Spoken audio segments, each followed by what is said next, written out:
I recently had a visit at a university, and I was talking to some of the youth. And the one thing that, of course, I've always, come to understand, born and raised in this country, is that many of us as parents, when we came from other countries, we came from harsh conditions, and we came to different harsh conditions. Many of the parents who came here in the 60s, the 70s, and the 80s, there were no halal grocery stores, there were no masajid, there was hardly a Muslim community. If you saw a Muslim on the road, it would be a big deal. You understand? Those were the times. But what happened was that these conditions and these situations made us strong as human beings. Then we had children here in this country, and we wanted to ensure that we gave them everything and they will not go through any difficulty what we went through. So as a result, we began to give them everything. In return, it did not make them strong, it made them weak. Now we are living in a time where no matter how much technology our kids have, they're going through a lot of stresses in life. And many times they will not even share with you the stress that they're going through. Because there is something interesting about men and women. Allah has created men and women very differently. Women often would share with their friends. The way a lot of times men, they cope with stress is that they keep it bottled up. This is something that's very common with many men. They will not share their stress with anyone. They will just keep it inside because they feel like that sharing that stress with anyone else is a sign of weakness. So right now, inshallah, in this brief khatira, I want to share with all of you as parents that you need to teach your kids four things you can do to overcome stress, and four things you can do to deal with stress. And when I say teach your children, it could be from ages 5 all the way to 25. Anywhere in between, our kids, our teenagers, when they're dealing with stress, four things they can do. Number one, they have to talk to someone about it. Okay? As I said, there should be no fear. It is not a sign of weakness if you share what's in your heart, if you share the difficulty or the stress that you are dealing with. The Sahaba radiallahu anhum, whenever they had stresses, they would go to who? To Rasulullah sallallahu alayhi wa sallam. When the Prophet sallallahu would go through stress, he wanted to talk to someone, he would talk to sometimes the Sahaba radiallahu anhum. Sometimes he would talk to his own family members. But there's absolutely nothing wrong in talking to others. It is absolutely important that one of the best things that you can do to relieve yourself of the stress is to take it out of the heart.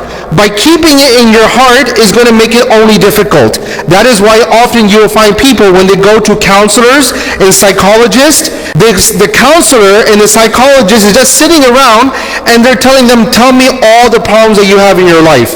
And they just start pouring out all their problems. And wallahi, it's a very big stress reliever. So that is why talking to someone, communicating with someone who knows how to deal with a problem. You don't talk to any person, any friend of yours. Talk to the people who know how to deal with the problem. Otherwise, what will happen is that when you are stressing about something, your body naturally goes into a defense mechanism. It goes into a resistance mode. It goes into a fighting mode.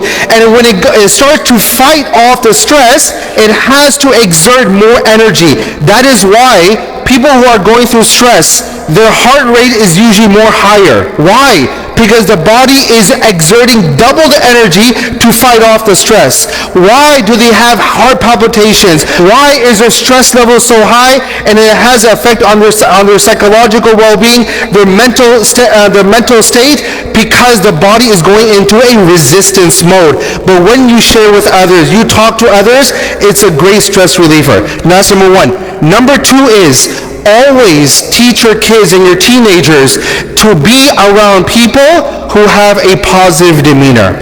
There are people that whenever you sit down with them, the only thing they talk about is negativity. Oh my God, what's going to happen? Are we going to have to move from here? The Islamophobia.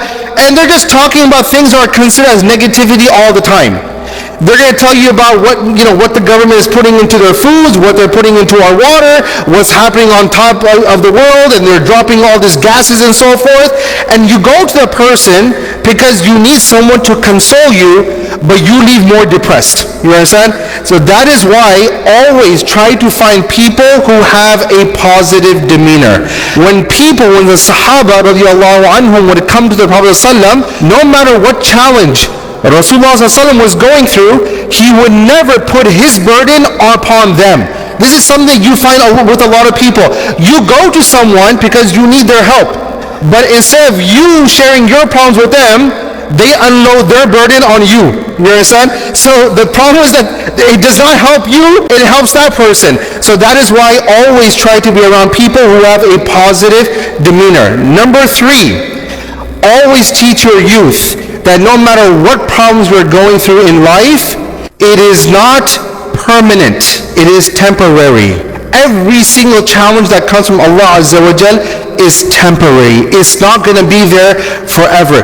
Today it's with you, tomorrow it will be somewhere else. And the only reason this is happening is because Allah subhanahu wa ta'ala, He wants to test our faith and He wants to test our iman. Are we going to fail or are we going to pass that test? Number 4, and this is the last thing inshallah, so it will be a short reminder.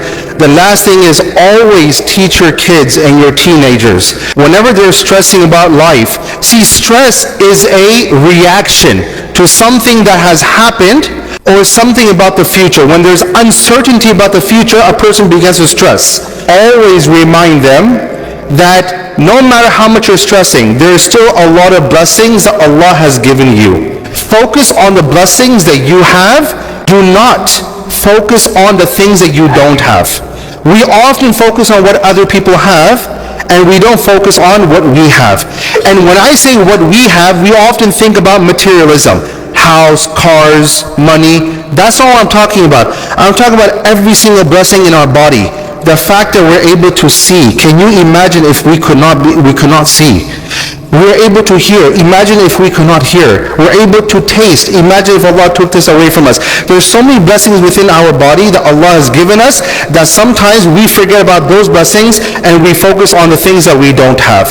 So these are 4 things. What is the first one? You need to teach your children. Talk to your children. Tell your children, talk to someone about it. Do not keep it bottled in your heart. Number 2, positive company. Be around positive people. Number 3, problems are temporary. They're not permanent. They're not permanent. Okay? Oh, I'm going to die. Okay, no, you're not going to die. Everything will be fine, inshallah. You understand? And number 4 is always focus on the blessings that you have, not focus on the things that you don't have. May Allah subhanahu wa ta'ala protect our generation, upcoming generations. Wa jazakumullah khair. Assalamu alaikum wa rahmatullahi wa barakatuh.